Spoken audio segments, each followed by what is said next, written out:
Hi everybody, welcome to this salary replacement training. This is actually piggybacking with a big announcement that I have that is huge for my business. It's going to be an amazing year, and to this day, it is February 5th, and I'm going to tell you something right now. February 8th, 2018, I quit my job, and it is February 5th of 2020. It's almost 2 years to the date. And what I'm about to tell you is going to be a huge game changer in my business. And my goal is not just to tell you guys, hey guys, look at this cool thing that's happening to me. It's really for you guys to know that this could happen to you too. But even phrasing it that way is a misnomer, right? Even saying this could happen to you is a misnomer because things don't just happen. Somebody's not just in the path of getting lucky, right? You prepare yourself for something. It's like when they say, opportunity plus preparation equals luck. I think that's what it is, right? I know that there's another saying. I see Ellen there. Hi, Ellen. There's a saying that goes like somewhere along those lines. I see Malika. Hi, guys. So here's the deal. When you first start your business, there's a lot of quietness and a lot of crickets and a lot of not knowing if anybody's out there listening, okay? When I first started, I certainly didn't have an audience. I've had clients in the past where they start with 5 people in their mailing list, 5 people in their Facebook groups. A few weeks later, they have 14 people in their Facebook groups. But when I started, it was a lot of crickets. The reason I'm telling you this is because this is going to happen to you. You're going to be working with a coach. You're going to be working with, taking courses. You're going to be consuming all this information online, and you're going to wonder, why are things not moving faster for me? Why do things seem to work a lot faster for other people? I want you to notice something, as big as my announcement is, that I don't have 10,000 people in my Facebook group. I don't have 10,000 followers on my Instagram, but I have been able to build a great business. I have been able to create the kind of life that I wish I had had. I wish I had started this when I was 21, right? I wish I had thought about this when I was first starting out. And in my defense, to give me a little bit of credit, I did think about it. I just didn't have any role models. I didn't have anybody to follow. I had no idea how to get started. So if you guys are listening to my voice, I want you guys to think of me as somebody who can show you the path, who can show you the way, if you don't have somebody like that in your life already, okay? Because I know that I didn't know anybody like that. I had to go to somebody online and find out, what is this putting your business out online? I already had a business. You guys, I started a side business back in 2011 when I went on maternity leave with my first son. I started my first business. I was making websites for small businesses. And I liked what I did, but I wasn't charging a lot of money. I had a very small money mindset, right? I was like, I'm only doing this on the side. Who cares? It's just a hobby. It's not something I'm looking to grow. When the reality is, I wanted a completely different life than what I was doing right now could really afford me. I didn't want to be stuck to a desk until retirement. So why was I still trying to go for that promotion? Why was I still so upset that I didn't get that raise, or that they were giving no raises that year at my company? Why did that upset me so much, when really having the kind of life that I wanted was always within my own grasp, within my reach, okay? It was nothing that people that I worked for were going to come and tell me one day, hey, Ina, we think you're doing great at work, but we don't think this is what you want to do, so we're going to fire you so that you can go ahead and do whatever you want. You guys, that doesn't happen in life. People are not just going to hand you that experience. It's just not going to happen. So you have to, at some point, realize, what is it that I want, and start working towards that. And as long as you keep working towards it and you don't quit, you're just going to make, because there's no other way but up. So which is going to take me to what my huge announcement is today. I am super excited about it. It's something that I'm about to show you, and because I can't share my screen or obviously over the podcast, and I can't share my screen over Facebook, I am going to drop a link in my Facebook group, on my Facebook page. This is the big announcement. Are you guys ready? For the past 2 months, I have been attending meetings at Staples headquarters. And I have gotten to know the Staples studio team. If you guys don't know, let's start really way back. Staples is an office supply store in the United States. You can go, and my favorite aisle is the pen aisle. This is not a secret. I love me some 0.5 millimeter pens, right?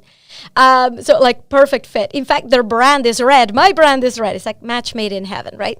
So I started going to meetings at headquarters for a specific reason. And that was that for a few months, I had been teaching my classes, my podcasting classes, which are at podcastingclassesinboston.com. I had been teaching those at Staples Studios. And we wanted to see how we could collaborate more together.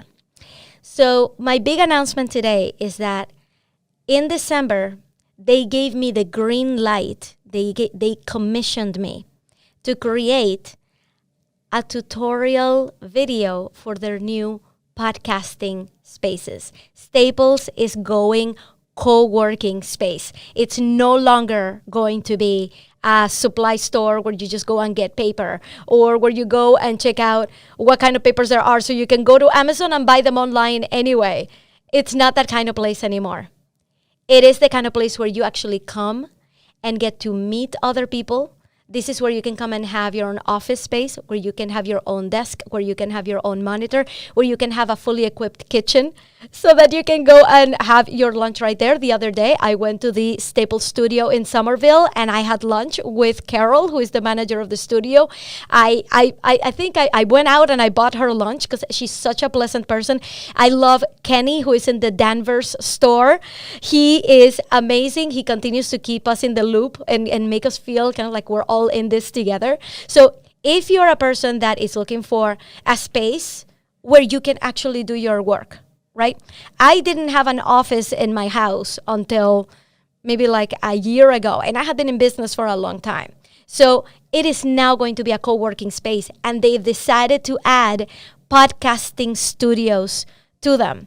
So back in December, I went in and I talked to them. They said, "We love your energy. We love what you've been doing online.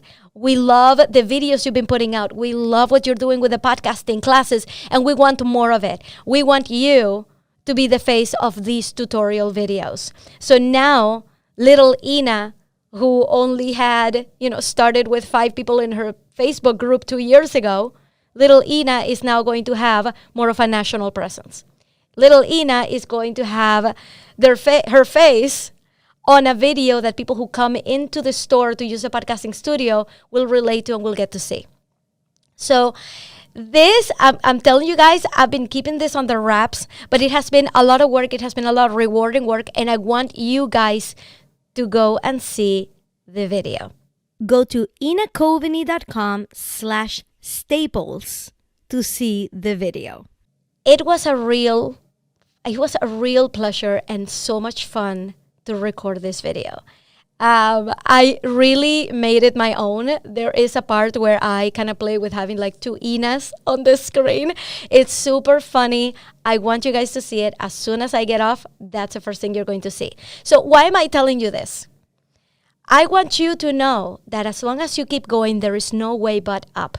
That as long as you put yourself in places where you're meeting new people, where you have new opportunities, and you keep saying yes to those opportunities, you keep having a big mind around what could happen, this is the kind of opportunity that opens up inevitably. And if you guys would like to know how I made it to that forefront, I mean, there are many people out there doing podcasts. There are people that they have been in touch with. They have an association with iHeartRadio. They have access to many other people to do this. So why me? So I'm going to tell you exactly what happened. And you're going to notice that there's very little luck that goes with this. Okay? And there's a lot of passion that goes with it. So as you listen to my story, I don't want you guys to be thinking of, okay, how can I get, how can I teach podcasting? This is not about teaching podcasting. Think about whatever it is that you are really great at. okay? And whatever this story that I'm about to tell you, I want you to try to transpose that to your experience and to what you want to do, okay? You guys ready? This is how it all started. Back in June, July of 2019, I decided that it was time to really kick up or kick into gear the visibility machine. I wanted to be interviewed in more podcasts. I wanted to have more publicity. I wanted to have a bigger reach, a wider reach. So I had been looking into conferences and into places to go, because that's the first place that your mind goes to, right? Like, you need to apply to a conference to be a speaker at a conference, right? Or you need to ask someone if you can be interviewed on their podcast. Or so those opportunities, yes, there's action that you need to take to get there, which is to apply. But in reality, those opportunities are left to the other person to take you up on it, right? You still have to wait for that conference to accept you. You have to wait for that podcasters to say yes to you. So there is a lot that we're leaving up to other people when we first start. That's what we think. Somebody has to give us a chance. Somebody has to give us an opportunity. So those are the thoughts that were bouncing around in my head. Then I saw that there's an organization here in Boston called Innovation Women. And what they do is they help women get up on stage, right? More women on stage. That's what they want. That's their mission. So I noticed that they were having an event to talk about public speaking. Now, I don't really have any stage fright. I'm a very confident public speaker, but I thought it was interesting to go, okay, how do you get into the conference circuit? How do you get someone to accept you as a speaker? I'm still thinking of somebody has to give me permission to do this, right? So I went to this event where they talk about public speaking, and they give you a whole packet on, like, this is how you create your signature talk, and this is how you address the people at the conferences, and, you know, that kind of workshop. It was just a 2-hour workshop at a Staples store. Surprisingly, I didn't know Staples had events, but this event was happening at Staples. That was interesting. So I go into the Staples. Turns out that they have a whole studio in the back, a whole co-working space. They have a conference room. They have, kind of like a mini auditorium type thing. So I went in. I listened to the whole presentation. And about halfway through, the Staples manager for that location, her name was Colette. She's moved on to bigger and better things within Staples. She's still one of my biggest advocates. And Colette came in and she introduced herself. She said, well, this is what we're trying to do with Staples. We would like to get more people in. So if you guys would like to host events here, we are open to it. So just come and talk to us. Great. So as I'm listening to the rest of the talk about publicity and how you should have a great relationship with the organizers of the event, I can't stop thinking about Colette. I can't stop thinking about her coming and saying, you guys can come and teach here too. Because that means that my fate, my future is not in the hands of a conference organizer. It's in my own hands. If I was really serious about getting up on stage, what could happen if I created my own stage? If I was the one organizing these events. So I got to meet several people who were actually planning on doing just that, contacting Colette and doing events. So I contacted Colette. I sent her, she wasn't there. I was looking for her at the end of the event. She wasn't there. So I went on our LinkedIn profile, on her LinkedIn profile. I just found Colette at Staples. I didn't know her last name. And I found her. I connected with her and I sent her a message. Sometimes it's good to see exactly how these things happen. So if you guys would like, I can read to you the message that I left Colette, if you guys would like to do that. So let me find it right here. I wasn't planning on doing this, but I know that if I were you, I would want to know exactly what did you write, exactly what did you say.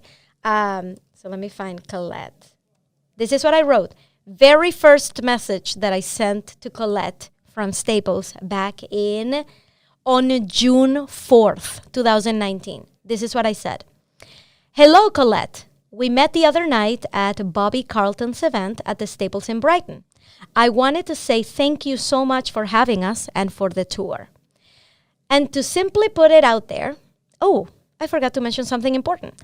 during the event, they also gave us the tour of a closet type space that they had padded all the walls, and they were having it so that people could come and record their podcasts in there. So it was a very technical tour, like, hey, this is what it looks like. And that's where the juices started flowing. I'm like, they have a podcasting space? That's crazy. That's great. So this is what I wrote to her. And to simply put it out there, that if you ever need someone to teach Staples customers about creating engaging podcasts to complement your tours of the facility, I'd be happy to do something like that. Is this something you've ever considered offering? She replied saying, absolutely. That's all she wrote. I replied saying, wonderful. I'd love to catch up and find out more about your goals and how I can be of service. You have a great facility, and I live close to Danvers, so I can also help offer workshops up there. Would you like to talk more? We could set up a video call one of these days. So she didn't respond until 2 days later, saying, do you have time tomorrow afternoon to chat? And I said, sure, I do. 1:30, let's talk. When I got on the phone with Colette, she was in her car.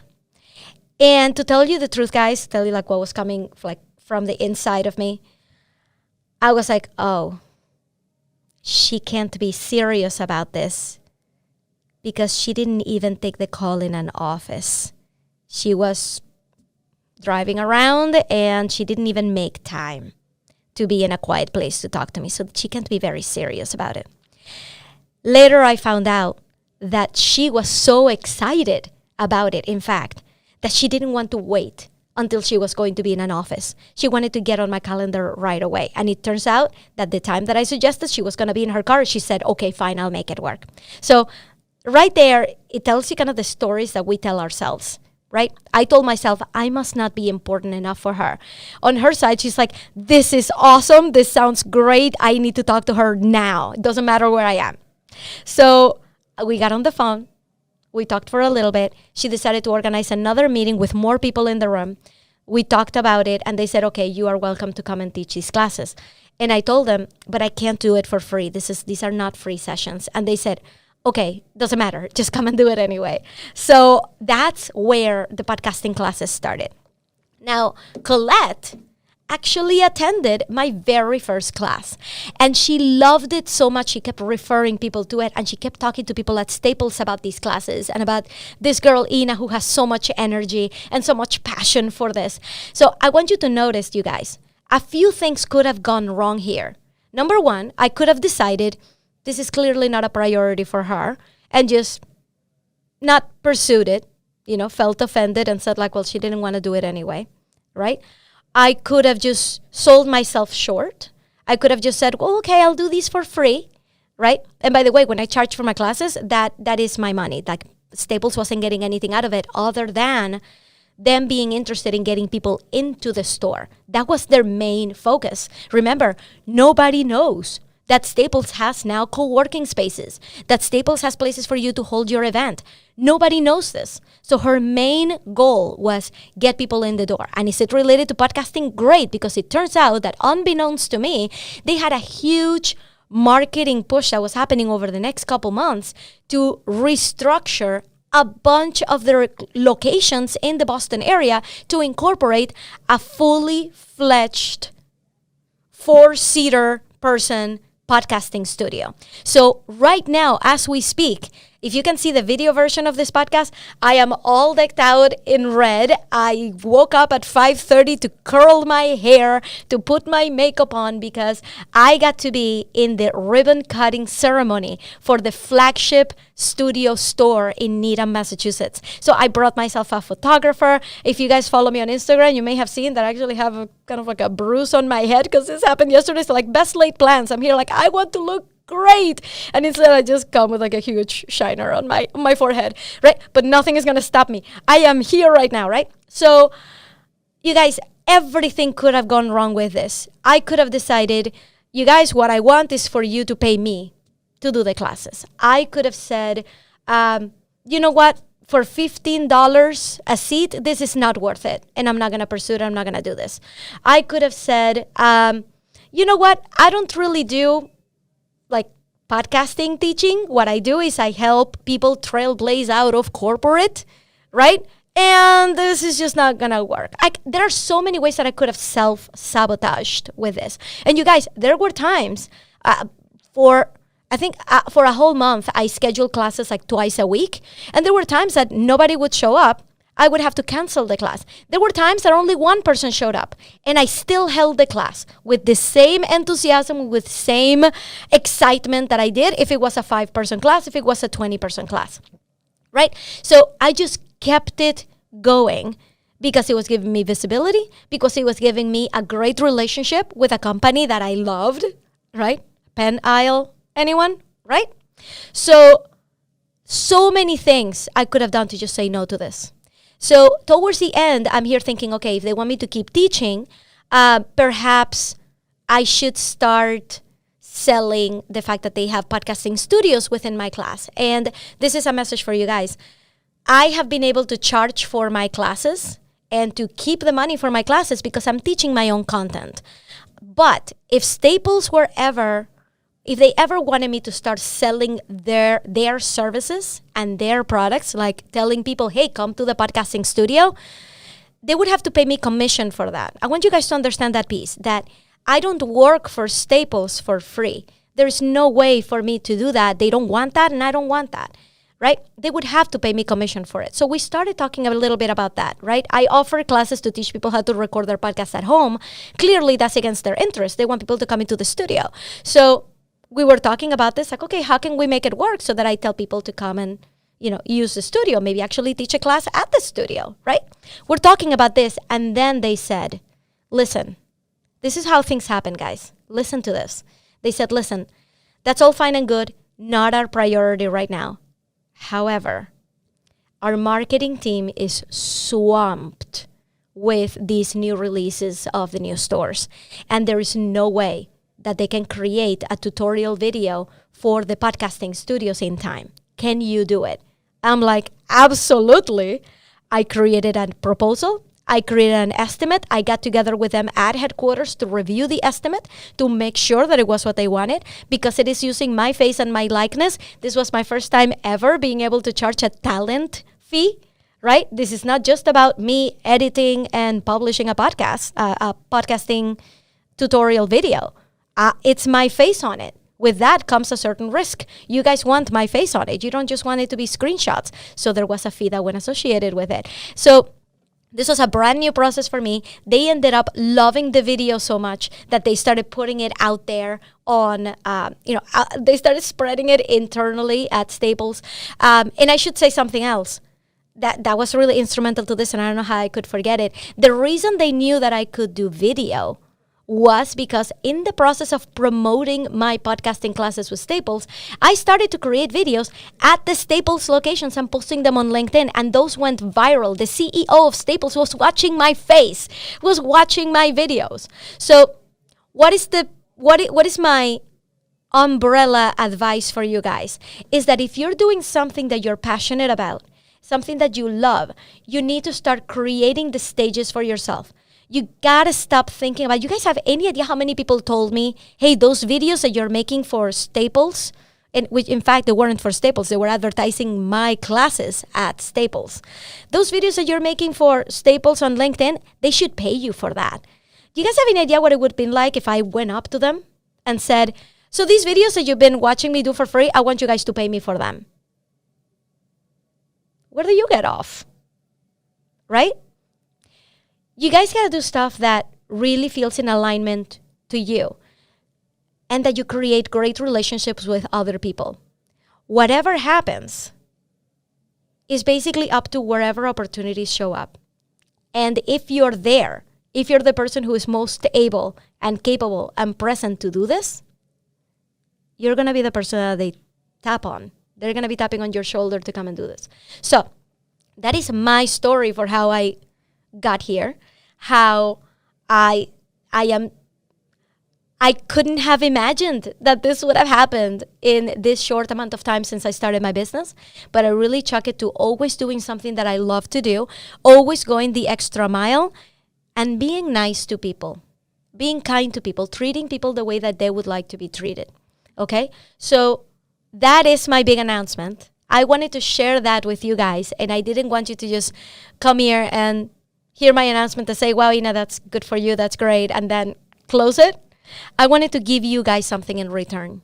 So for that reason, I am about to give you a full salary replacement training. This kind of training is really good for you if you are working full-time or part-time and you've been thinking about starting a business on the side. If you've been thinking of really breaking out and doing your own thing and making it succeed, making it be that thing that is going to give you the freedom of time and choice. Some people call it financial freedom. I like to call it freedom of time and choice, because financial freedom to me, it sounds like just having a bunch of money in the bank. And money in the bank really does nothing for you. It's what you get to do with that money, which is affording you the flexibility to wake up at whatever time you want. Unless you're like me and you have kids, in which case the kids will continue to dictate at what time you get up in the morning. But what you decide to do that day and what creative projects you get to do that day, right? Without anybody else coming and bringing down your vibe, okay? That's the kind of freedom that I've been seeking, that I have achieved, that I love, and that I want everybody else to get. So the lessons that I'm about to jump into, you can actually walk through them with me on this guide that I put together. It's called the Salary Replacement One-Year Roadmap, okay? And before, if you have already seen it, if you've already downloaded it, you probably haven't even opened it. So I'm gonna give that guide some dimension, okay? It's that guide in 3D. I'm gonna give you examples. I'm gonna tell you why each one of those things actually made it into this guide, okay? So this is where we're gonna start the salary replacement training. I'm going to start with telling you how I came up with this guide. All right. This didn't just come out of a vacuum. This didn't come to me in a dream. This is from my experience, my own experience getting out of corporate, and the experience of people that I have helped create their businesses while they're working full time. Okay. So the truth of the matter is that if you're anything like me, you don't really hate your job, because chances are you're actually really good at it, right? You may get frustrated a lot of the time. You may hate being there on particular days. You may hate some coworkers. But the truth is that you continue to do it because you're getting something out of it. If you really felt that it was unbearable, I really don't think that you would stay there that long, right? Nothing has happened at work that has made you think, I must get out of here now. That's why you're still there.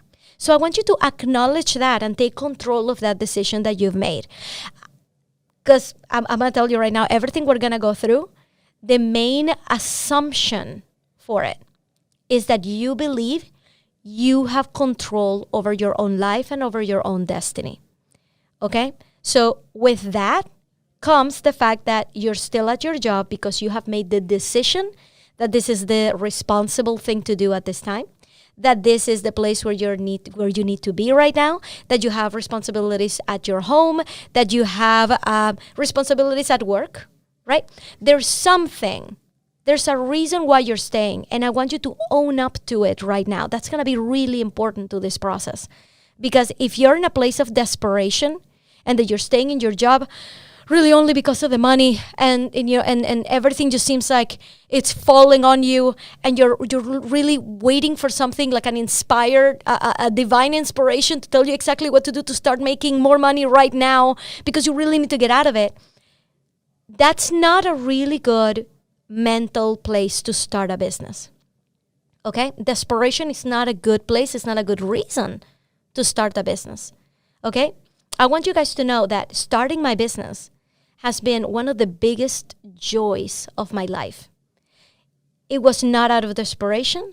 It was out of really taking control over my life, how I'm going to use my skills, who am I going to meet, how am I going to work with them, all of that. Okay? So that is the first decision that I need you to make right now. And that is that you control your own destiny. Okay?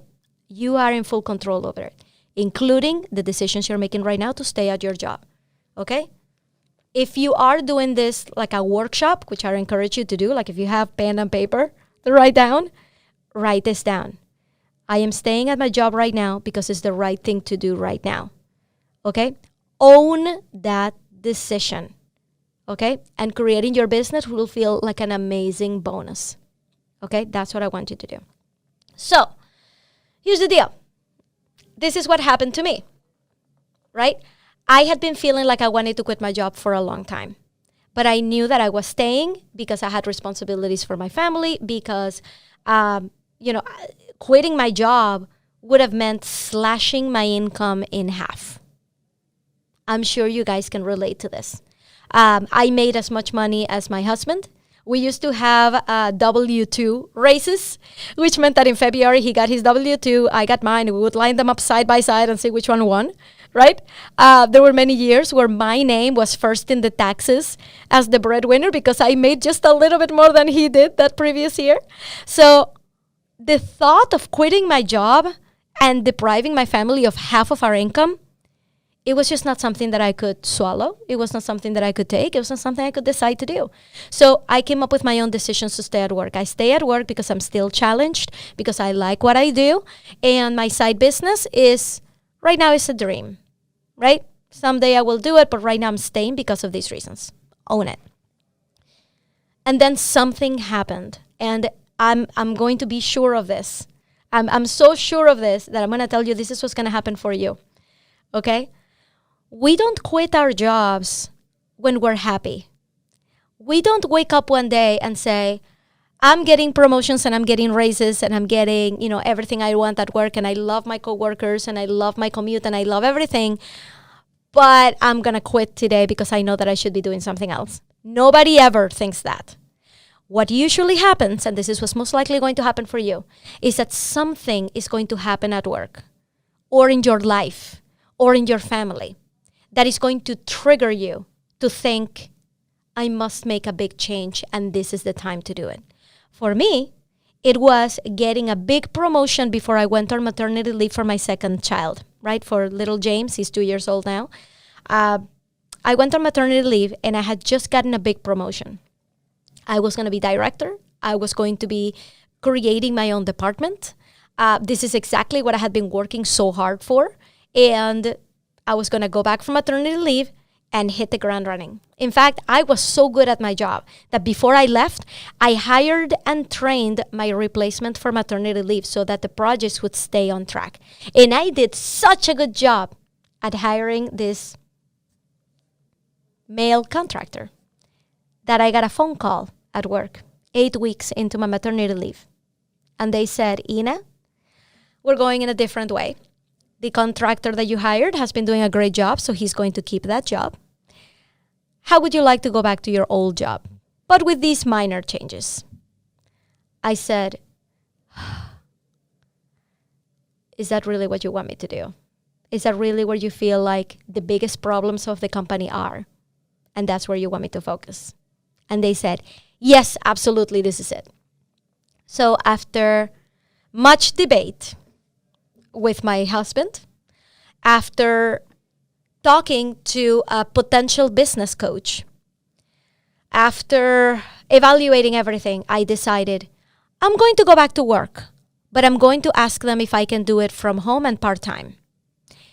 My intention was to do it part-time so that I could focus on my business and that way not incur such a huge pay cut. I went back after maternity leave. On my first day, I sat down with my new boss and I told her, this is what I want. I want to work part-time and I want to work from home. And she said, okay. And I'm like, really? I didn't think you'd go for that. I didn't want to do that. That's not what I wanted. I didn't want to be there anymore. I wanted to quit and do my own thing. This felt like such a failure of a compromise to me. So I went back to my husband and I said, I just can't do this. So we looked through our finances. We found out what our ratios were, okay? These are two numbers. This is part of the salary replacement training, guys. These are two numbers that you need to know by heart before you embark on your business. Number one, you need to know if you were to not make any money for the next year, right? if you were to not make any money, how long would it be before you have to basically downsize, right? At which point do you run out of savings? At which point do you run out of credit card limits, right? Whatever you're willing to do, right? To keep yourself up. How long do you have of the lifestyle that you have right now? Okay. Is it 1 month? Is it 0 months because you have no savings? Is it 3 months? Is it 6 months? Is it 1 year? How long could you go without your income and still have sort of the same lifestyle? That's number one. Number two is how much would you need to be making per month in your new business in order to not go back to work? Rarely is that answer 100% of my salary. Rarely. It never is. Okay? It's usually about, sometimes it's like 50%. Sometimes it's even 30%, depending on what your salary is. Do the math. Don't work from ego. Do the math. Find out how much could I be making in order to not go back to work. So now you have a goal. Now you have a runway, okay? If you were to quit your job right now you know how long will it be until you basically have to go back to work. It's going to be 6 months or a year. And how much money should you aim to be making in your business so that you can keep the business going and continue to help it grow without having to go back to work? Those two numbers are going to be crucial for you. So I found out what my two numbers were back then. And it turns out that we had a nice little bag of savings. So my husband and I decided I could just not work for a year and we would still be okay. So I said, okay, I'm going to take the year. And my husband, it's not like he just signed up for this and said, sure, let's not have half of our income for a year. That sounds super. We have 2 kids. We had just had a baby, right? He was freaking out. This is what made him feel better. He's a sucker for babies. He wanted me to stay home and to take care of the baby, okay? Because when I told him what happened at work, he said, listen, we have this tiny little dude who needs you. Why don't you just stay home? You don't have to go back to that job. Get another job later. Like, we could live on a year of none of your income. That's fine. I'm like, oh, honey, if I'm going to stay at home, I'm not just doing a 1-year-long maternity leave. I'm going to work on my business. And he's like, yeah, but you're taking care of the baby, right? Yes, honey, I'll take care of the baby, but I'm starting my business. That's what my story was. Your story is going to be different, but I can assure you, your story is not going to start until something external happens that leads you to either try to find another job or to say, this is my time and I'm going to quit and I'm going to do this. Okay? So having said that, I want to tell you that what I'm about to walk you through, is this going to work for you? Is this really, if you follow these steps to the letter, is it going to work? The answer is yes. And I am very confident about it. What you need to watch out for is your commitment to these steps. Because the reason it doesn't work for everybody is because not everyone will have the commitment that you have. Not everyone will have the commitment that I had. Not everybody will actually take these lessons and completely implement them fully without expecting anything in return, without really thinking small, right? You guys, there were so many times that I could have been thinking small in my business and just shoot myself in the foot, right? Continue to think bigger and give yourself a bigger presence and make yourself that authority, right? Without worrying about what everybody else says. Just do it. Put yourself in the place of opportunity. And I'm going to tell you, all of these lessons are going to really serve you. But if you are thinking to yourself, I'm going to give these a try for a few months and see what happens, then I'm going to tell you right now, you can just close this training because it's not going to work for you. This only works when you have the commitment to really see this through. And I mean, really see it through. So I always tell people, and I put this on the guide too, right? 80% of people who download this guide will never even open it. 15% of them are going to read it. They'll find it interesting. They'll be like, okay, now I know, and close it and never do anything with it. 4% are actually going to start, but they'll work on it on and off. Commitment is not quite there. 1% of them will actually do it. And in 1 year, they will be quitting their jobs, replacing their salaries, and doing whatever they want. Who are you going to be? So I see that I have people live right now. I want you to tell me right now how you would qualify your level of commitment to replacing your salary over the next year and actually make your business work for you and get that freedom of time and choice. You tell me in the comments, how do you qualify your level of commitment? Okay? So I'm going to start with a roadmap. You can download this roadmap by going to inacoveney.com/1year. And it's written out, O.N.E.Y.E.A.R. Coveney, a lot of people have trouble spelling it. Remember, Coveney ends in E-Y. So I'm going to say it again. Go to inacoveney.com/1year. But you have to spell Coveney right. It ends in E-Y. 1 year is all written out. Okay? O.N.E.Y.E.A.R. So I'm going to tell you what this acronym stands for. The acronym is 1 year. Okay? And we're going to go through them in detail because I want to teach you the lessons, okay, that you need to know to make this work. Number one, letter O stands for only do what you love. Letter N, never say no to $1 million. Letter E, employ help. Letter Y, yearly validation. Letter E, electrify your brand. Letter A, amass an audience. Letter R, repeatedly make an offer. Let's dive into each one. So the O, only do what you love. If you guys have been following this podcast for a while, I will sound like a broken record when it comes to this. I know that you have options. I know that you have skills. I know that you have talents and you can monetize all of them or none of them. You can move mountains. I know how resourceful and smart you are. But if you pick the wrong idea to start your business, chances are you're going to get just as bored, just as frustrated as you are with your full-time job. The only way to prevent that from happening is by choosing something that you absolutely love to do. When I quit my job, I had options. I totally could have just gone into consulting.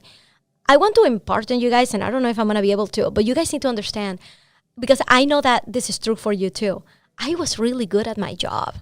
And I know that you are too. You're super resourceful. You're so smart. You are better than all your coworkers, right? You feel like you go to work and you have this sense of professionalism, right? This sense of anything is possible. Well, you see other people at work who are kind of like zombies, who are kind of like, they just come to work at 9, they leave at 5, and that's the end of their work life. When you're the one who's opening up your laptop on weekends, in the evenings, you're the one who's really going the extra mile, and you're watching yourself have all this work ethic, right? And be really, really good at what you do. So you say like, you know what? I could be doing this for myself. So when I quit, I had options. I totally could have, number one, opened a web making agency, okay? Get myself some contractors and just start making more websites. That's what I was doing when I was doing consulting. I was in a company that made websites. I know how to do account management. I know how to do the billing. I know how to do all of that. I know what the price points are. I would have totally been able to start my own agency. I didn't want to. That felt like going back to work to me. I could have been a contractor. I could have been a consultant, right? I've worked with many consultants in the past. And I'm going to tell you something. I'm going to be super honest, and nothing against my fellow contractors that I have loved working with. But when I see the treatment that they would get by the company, it made me think that that's not where I want to go. That's not where I want to be. Because being a contractor at a company, you're still subject to the same schedule, to the same tasks, to the same bosses, to the same coworkers as everybody else. only that you don't get invited to the all hands meetings, only that you don't get invited to the employee breakfast, you don't get invited to the big announcements, you don't get invited to the holiday party because you're not a part of the company. So even though you're acting as an employee, you're treated basically like a second class citizen. And I didn't want to go back to an environment, and even though it quote unquote felt like it was my company, right? Because technically I was the boss of it. It sounds and feels the same as going back to work. I didn't want to do that. I didn't want to do consulting. I could have also just farmed myself out to do software project management. That's what I excelled at. That's what I did. Everybody loved it. I totally could have gotten clients that way. I didn't want to do it. I didn't want to go back to an office. So when you pick whatever it is that you want to do, you got to start with what you love to do all day long. And I'm going to tell you something, that sitting at a Staples podcasting studio in the middle of a Wednesday morning, wearing a knockout red dress with my hair all done and beautiful makeup, I can't believe that this is my job. It beats going into an office any day. So I want you guys to realize that whatever idea you go with, I want you to be able to see yourself doing it 10 years from now because you love doing it so much. That's it. That's how you pick it. So the only way that this entire guide, that this entire salary replacement training is going to work is if you pick something that you're truly passionate about and you see yourself being the authority of that thing 10 years down the line. If you picked your idea and it doesn't seem to match that, then the rest of the lessons are not going to work for you. Okay? All of this builds on itself. So pick something that you love. That's number one, or letter O, right? The letter N, I think it's my favorite of all of them, all right? Never say no to $1 million. It sounds crazy and silly, and I really don't know how else it sounds, but I'm going to tell you right now, so many people say no to $1 million every single day. And in fact, I have had calls, like strategy calls with people who say, yeah, but I don't really want to make $1 million. I don't really want to, make this a big thing. Because people have this dream that there's this thing called passive income, right? That gives you just enough money to get by, right? But gives you a cushion so you're not stressed out so much. When the flip side of this, and by the way, people who feel that way, I welcome you to live whatever life you would like. But the people that I'm talking to here in this podcast, in this live, people who I'm talking to, I want you guys to know that if you want to replace your salary, you have to really think big. I don't teach, right? I don't say that it's not possible, but I don't teach selling stuff on eBay. I don't teach putting up an Amazon store. That's not what I teach. I teach you about becoming an authority in what you do, about having a service-based business that is purely based on your own that is purely based on your own talents and on what you want to do and how you want to put yourself out there, because that's how the creative juices start flowing, and you get to do things like I did with the videos for Staples that I posted on LinkedIn, right? Those came from inspiration. I didn't do that because I felt like, oh, if somebody notices it, then maybe something else will happen. I did them because it would be cool to advertise my classes and use the Staples name. And I went and did it. I love being on video. I love doing videos. So that's what I did. So you got to find that thing that you love doing, right? I feel like I'm going back to O. I feel like everything I say is going to go back to O. That's why it's the O. It's the basis for everything. But if you don't think big enough, you're just going to fall short. And this is evidenced by, me running projects as a project manager for 15 years. I'm going to tell you right now, we always start out with a list of goals. Rarely ever do we meet every single goal that we set out in the beginning of the project by the end. Sometimes we end up with, this is good enough. Sometimes we end up with, well, we got really close. But we never actually meet every single goal. Why? Because things happen. You're going to find out more things, right? You don't know what is around the corner, right? There's always going to be challenges and you have to mitigate them. There's always something. So if you say to yourself, well, I only need $2,000 a month to feel like I'm not stressed out, right? Going back to the two numbers you had to calculate, I only need $2,000, right? So I'm going to strive for reaching the 2,000. I'm going to tell you right now, as a project manager and somebody who's been doing this for a long time, if your goal is 2,000, I will congratulate you if you make it to 1,000. Because that's just how it goes. Rarely do we surprise ourselves by surpassing our wildest expectations. So how do you cure that? How do you fix the fact that you're on your way to just making 1,000 a month and that's not what you need? And then you have to end up going back to work. How do you fix that? By setting the bar really high. If you're looking to replace your salary, aim to triple it. And I know that it seems crazy to think that you would ever even replace your salary with what you do, with your passion project. Try tripling it. So if you're making $100,000 a year, your goal is going to be to make $300,000 a year. So how do you do that? If you can't even fathom doing $100,000, right? How are you supposed to get to $300,000? With a little bit of imagination. So, and I'm actually going to tell you about that right now because you need to know this. When you decide what you want to do, there are many ways to create a business. There isn't just one way. So something that, like, I've used a couple of examples. If you guys have heard this podcast before, if you guys have seen me live before, I've used a couple of examples. I've used the example of knitting, right? Because that's a crazy one that people are like, how am I supposed to make $300,000 if my love is knitting? How am I supposed to make $300,000 if my love is my pets? How am I supposed to make $300,000 if my love is singing karaoke? How am I supposed to do that, Ina? That's just impossible. You're asking me the impossible.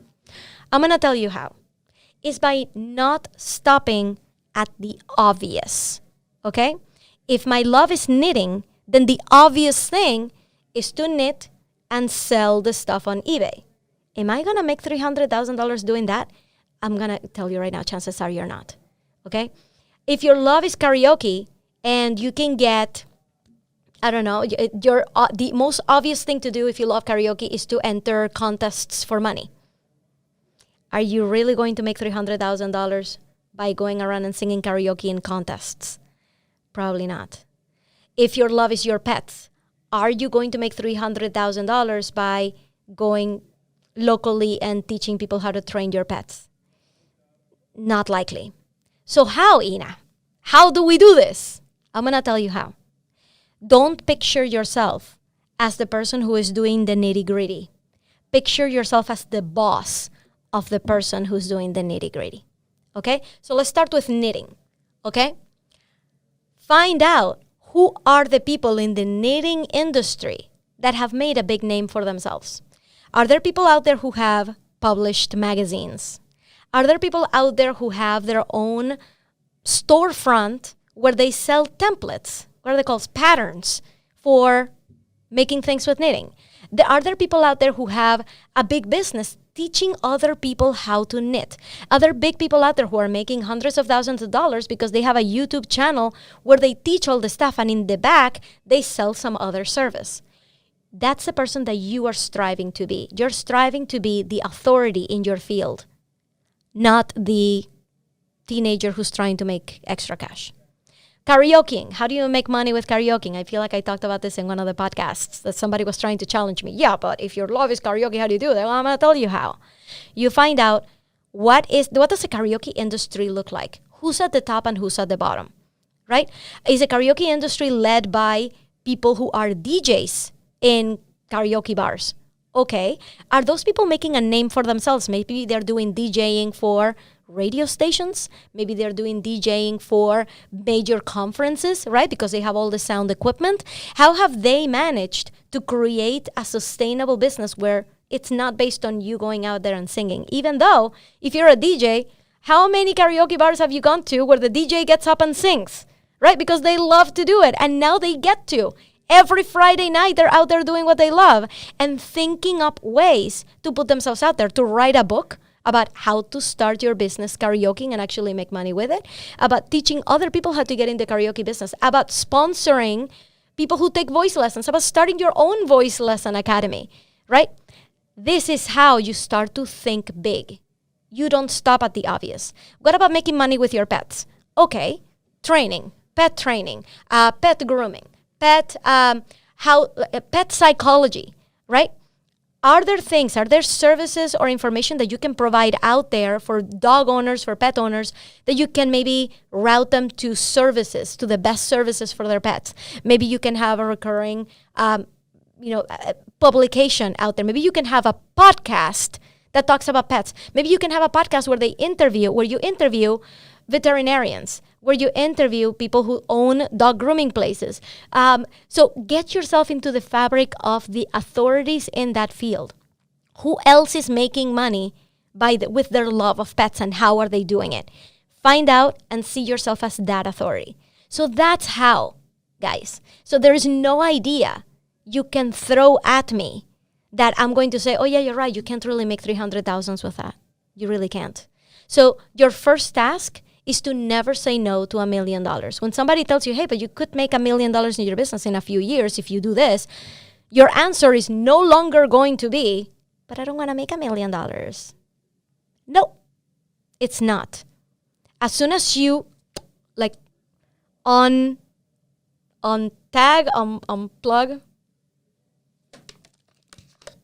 open that can of worms, right? The worms are going to come out. I don't think that's a great analogy. As soon as you unclog your mind about wanting to get money and wanting to make money with that thing that you love to do, that you feel like you can help do, as soon as you do that, the opportunities are just going to be endless. So if you're listening to this, you're never saying no to $1 million ever again. Okay? Let's go to the letter E. Employ help. Okay, I'm going to tell you this right now. When I first started, there was no way that I could think about hiring anybody. Who am I going to hire? It's just me. I haven't even figured out how to do this one thing myself. Who am I going to hire to do anything, right? This is where you have to start to think bigger, okay? The first person I hired for this business that I have, for this coaching in a nutshell business, first person I hired was a coach. How did I pay for her? I had been saving money in my side business for the previous 6 years. Yeah. And you guys know what I did? I started a side business and then I wouldn't use the money. I wouldn't reinvest it. I thought that if I kept it safe in the bank, then that was better than spending it, right? Because I wanted to create a savings for some strange reason. You guys know what I discovered later on? And by the way, this does not replace advice by a real accountant and lawyer. Okay, this is just purely anecdotal. When I had my money in the bank, I was paying a crazy amount for taxes. In fact, my husband was like, your business pays for taxes. That's all it does. It exists so that it can pay for its own taxes. That's all your business does, right? When I actually started in reinvesting the money into the business, like paying for my first coach, the next year, my husband and I were welcomed with a $6,000 check from the government in a refund because I had actually reinvested the money of the business. And we went crazy. We're like, how did that happen? Oh, that's how. Because you're basically writing things off as business expenses, which means it's basically pre-tax money that you're using, right? So it's amazing. Now, if there's anything that I do for business, I charge it to the company. The company is spending money, which helps us with our taxes. So it's actually a good thing to spend money. So take some money. By the way, again, this does not replace a real accountant's advice. I'm just telling you what I do. I have a separate bank account for my business than I do for my personal. So any money that I make in my business and that I invest in my business is going in and out of the bank account, okay? Of the business bank account. So what did I want to tell you about that? Why did I want to tell you this? Because you got to start hiring help. You got to hire yourself a coach, hire yourself somebody who can help you with the nitty gritty down the line. The first investments that I made in my business was a coach. And the second thing that I did was hire a video, what are they called? Oh, a video editor. I hired a video editor because in June of 2018, I started YouTube series. It was a daily series, highly produced because I was gearing up to a launch, and I was taking 7 hours a day to edit each video. And that was insane. That's when I decided to invest my money into hiring somebody that would do it for me. So you're going to start to notice things that they're not part of your core strengths that you should be passing on to someone else. Do it. Have money for the business that is to be reinvested into the business. That way you don't have to have these discussions with your partner that you share bank accounts with. Okay, if that's a thing for you, keep your business money with the business. Okay, so get yourself some help. Get yourself a coach. And by the way, I don't just say that so that you can hire me. You don't have to hire me, but you need to get yourself some help. Whatever kind of help that you need, that you feel like is going to keep you going. Because doing this by yourself is just going to be so difficult that you're just more likely to quit.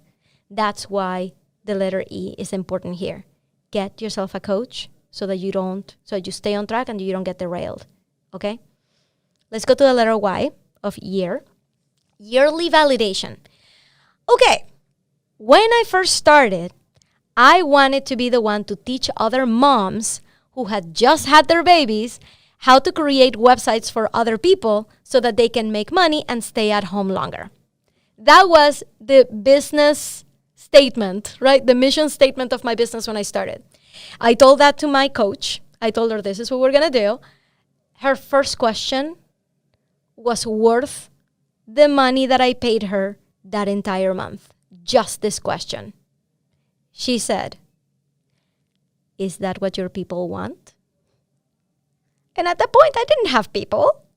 I didn't have an audience. I hadn't even started a Facebook group yet. I'm like, of course they want it. I mean, that's what I did. They want to do what I did. Therefore, they want what I'm going to teach them. The end. I'm going to start and make a course. And she said, okay, I want you to go out and talk to 5 people who are in that demographic and see if this is what they want. So I went the extra mile. I ended up talking to 10 people that week. And I came back to her and I told her, I am so happy that you challenged me to do that. Because it turns out that every single mom that I talk to, yes, they want to do their own thing. Yes, they want to be able to stay with their kids. Yes, they want to make more money. But a total number of 0 of them wanted to learn how to make websites. Big, round, fat, 0 wanted to learn to make websites. And she's like, well, I'm glad you did that then. What do they want? I'm like, they have their own ideas. They want to do their own thing. And that was the inception. That was, you guys, first couple of weeks of my business. Okay? That was the inception for Trailblazing out of corporate life. That was it. So having a coach, by the way, highly recommended. That's the kind of breakthrough that you get when you have a coach. Okay? It's not just getting free information like you're getting right now. It's somebody looking at you in the eye and telling you exactly what you need to do. So yearly validation. This is basically what that is going out and talking to people. And the more that you have the more clients you have, the more you get to refine what it is that you're offering and how people want to take it from you and how you want to offer it to people. So your clients become your market research. But when you're starting out, you don't have clients yet. So start your market research with people that you know or people that are willing to talk to you. But you got to do this. And I say it yearly, because you can't stay stagnant. You can just stay offering the same thing unless you're already making like millions of dollars with it and you're like, I'm cool with it. It's a machine. It runs. It's fine. Chances are you will be evolving with your brand as you go along. Okay? So don't be afraid of that. Because one of the biggest things that I hear is, well, but that thing that I'm going to start with, I don't want to do that forever. Great! You shouldn't want to do anything forever. Right? I have no idea what this year is going to look like now that this stuff with Staples is happening. No clue. But guess what? I'm just finding really cool ways to do more, right? I just got a call from a local university that wants me to go and run a workshop there, right? Great. Yes, let's do that. I got a call from a friend of mine who told me I want to do a really cool people retreat where we talk all about business and relationships and business relationships. And we're going to go to a mountainside cottage in North Carolina in the middle of April, in the middle of March. I'm like, sign me up. Let's do it. I get to meet more people. I get to have more breakthroughs. I have no idea what's going to come out of that. And that's the kind of life that I want you guys to have. I want you to remember that starting your business is not what you think it's going to be. Opportunities just keep sprouting out. Sorry, I'm getting on my soapbox. Yearly validation. Know that your business is going to evolve and you with it. And because you're the boss, you actually get to say what works, what doesn't, what you're going to do, and what you're not going to do. It's amazing. So let's go to the letter E. Electrify your brand. How do I put this into terms that it will really bring it home for you guys? Okay. Here's the deal. I don't usually tell people, hey, you need a website in order to start a business. In fact, you can start a business without a website. But I'm going to tell you where your website comes in. There are many people out there who don't have a website or who have a very, very simple webpage where it's just their picture and their contact information. It's a business card. That's all they need, right? They just guide people there and they contact them. That's how they get clients. Here's the deal, though. Those people who will swear by this method have no idea how much business they are losing because when they are compared against other brands, they just don't measure up, okay? That's where your brand comes in. Your brand, every time somebody encounters you, encounters your website, encounters your social media profile, your social media presence, every time somebody comes in contact with it, they should be getting through their eyeballs, through their ears, the same consistent message all the time, okay? What I try to do with my social media is I use it in a little bit like different ways, but what you're always going to see as a common thread is that, hey, I'm living a life that I want, and I want this for you, and it is possible for you to do it. That's my core message. If I could just get up on a soapbox in Times Square, I would say, you have control over your own life. I did it, and you can do it too. That's all I want people to know. So you'll see me posting on Instagram in my stories about me having breakfast with my son on a Monday, about me going to pick up my son at school at 2:45 on a Friday, about me coming into the podcasting studio to record, about, anything. In fact, let's do this right now. Look at this. Let's stay super on brand. I'm going to open up Instagram, okay? And I'm going to tell people what we're doing here, okay? You guys ready for this? You want to be on this? Hello, everybody. I am at Staples with my podcasting classes in Boston.com huge banner, and I'm recording a salary replacement training. If you want to go check it out, this is episode 81 of my podcast, Trailblazing Out of Corporate Life. And the whole point, you guys, is that if I can do this, if I can create the kind of life that I've been wanting to create, then you can do it too. But it starts with taking control. Do you have control of your own life? Let's do it, okay? Come and listen to the episode. I will show you how to replace your salary in 1 year if you follow all these steps. I want you to pretend that somebody is vetting their next coach, their next whatever, and they're going to go and do their due diligence because that's the kind of customers you want anyway. That's the kind of clients you want, the people who are going to look you up and see what it is that you're up to, right? So if your online presence is not cohesive, right? If your online presence is mostly like you with your dogs and your business is about business, or if your online presence is more like, you with your kids, but your business is about pets, right? People are not going to make that relationship that you're an authority in this field at all. They're just not going to see it. So you need to figure out, how do you want to control that message? What do you want people to think, to believe, to feel when they encounter your videos, when they encounter you online? What are they thinking? How can you change that? Okay? So that's what I mean with electrifying your brand. Get yourself an online presence that is going to be awesome. Get yourself a professional website that looks great, all right? And always keep a cohesive message out there, okay?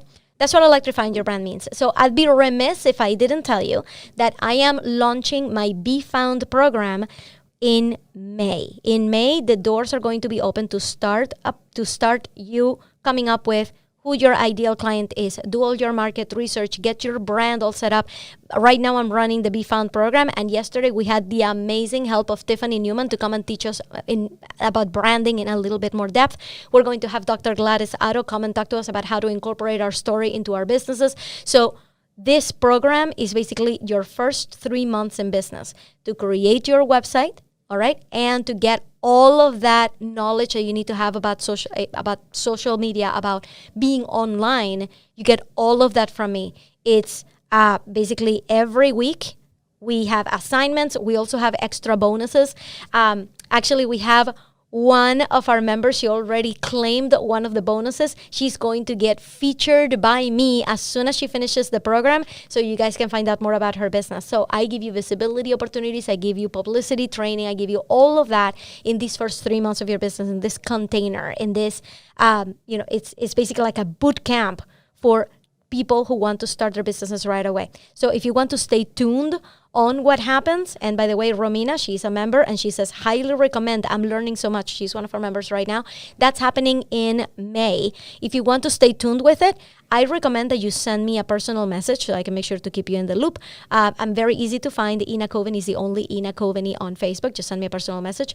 Or you can also join the mailing list. The way that you do that is just by downloading this guide that we're going through right now. Go to inacoveney.com/1year, O.N.E.Y.E.A.R, and spell Coveney right. It ends in E-Y. Get yourself in there, and there's no way you can miss me talking about this once the launch starts in April. Okay? So I want you in there.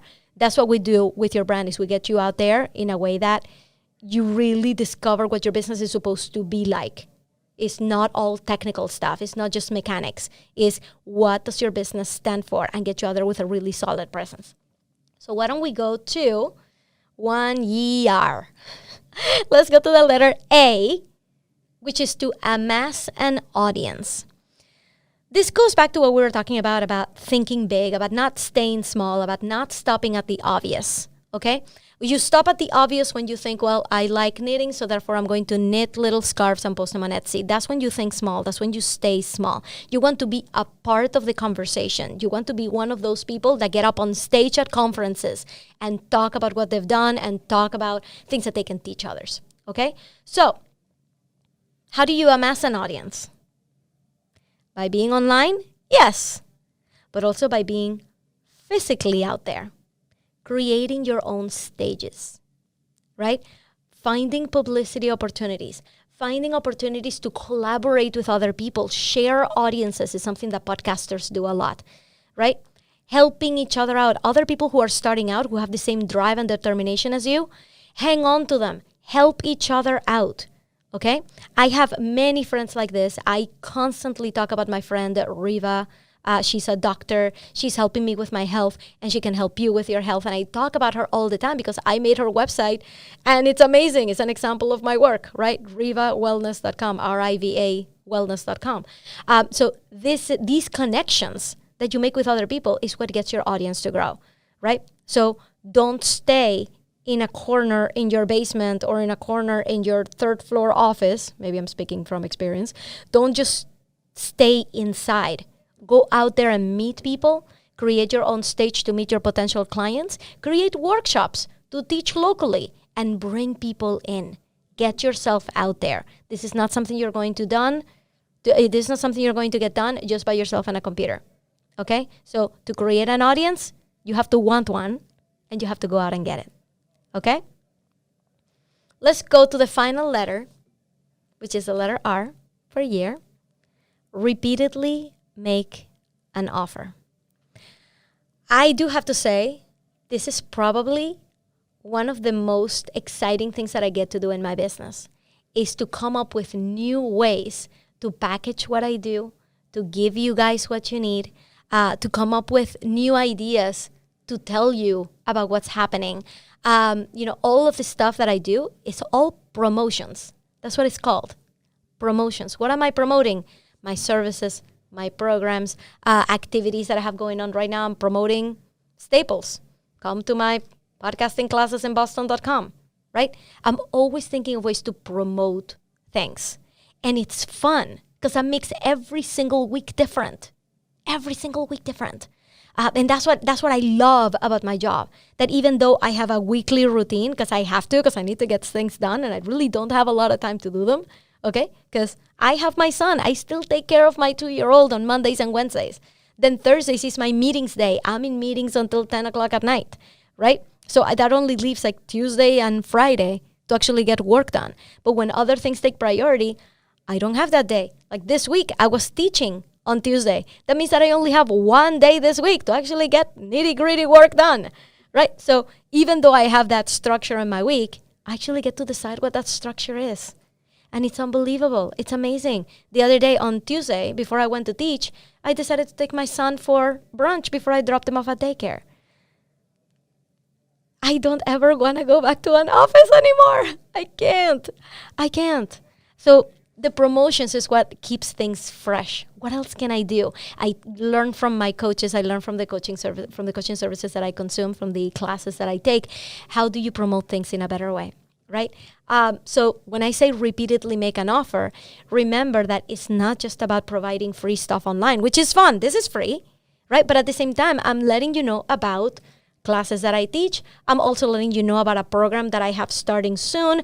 I'm engaging you. I'm growing the audience by putting this out there and letting people know that I'm doing it, right? Getting to know me. So promotions, you have to remember there's a reason you do them, right? That there's a motivation in the back end, and is that you have a business to run, okay? So you got to know, like, how do you make money in your business?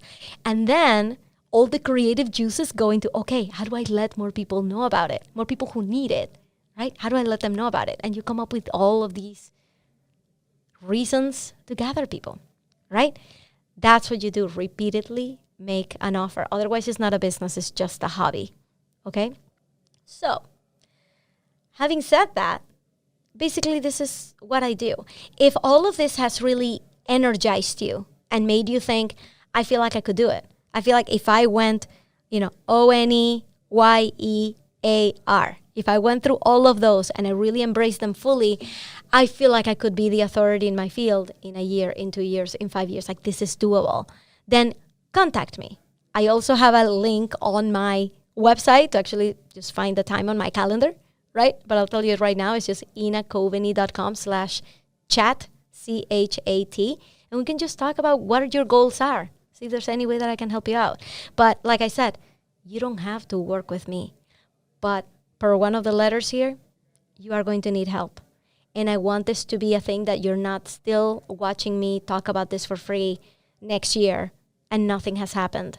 I want you to be submitting your resignation February 5th of 2020. And I want you to credit it to, oh my God, that podcast that I listened to back in the day when Ina Coveney was promoting something or whatever other, right? Credit it to this. But in a year, I want you to be planning your corporate escape. So if this motivated you, I'm super happy to talk to you. But even if you don't, just get started. Do something, whatever it is. And if you're already on your way to doing something, then do more. Meet people. What are the things that I mentioned that you're not doing yet? Go and do them. Thank you all for being here with me in this journey. It has been an incredible 2 years. My business, just like yours, has a very, very long life ahead of it. I need you guys to believe that. I need you guys to believe that your business is just starting, but it's not happening in just one shot. It has a very long life. And as long as you keep moving up that staircase, right? One challenge after another, one foot in front of the other, and you just don't quit. And you get to meet more people who get you who keep you accountable, and you get to invest in more coaching, in more people who can help you get to where you want to. I want you guys to know you're going to make it. It's just as simple as that. There's no such thing as failure unless you quit. I know that you're going to be fine. And thank you guys so much for being here. I love my group, Trailblazing Out of Corporate Life for High Achievers and Go-Getters. I love my high achievers and go-getters. You guys stick around. There's going to be so much more happening over the next few months. And the next thing that I'm going to do is post my Stable Studio podcasting tutorial to this group and to this page so you guys can see it. Thank you so much for being here with me. And this is basically the end of the training. I wish I could just stay on forever with you guys. Thanks everybody for listening, and talk to you soon. Bye. Thank you for listening to Trailblazing Out of Corporate Life. If you feel like you need a little bit more help, more information, I give free trainings and free challenges all the time. To stay in the loop, go to inacoveney.com/join. But you have to spell Coveney right. It ends in EY.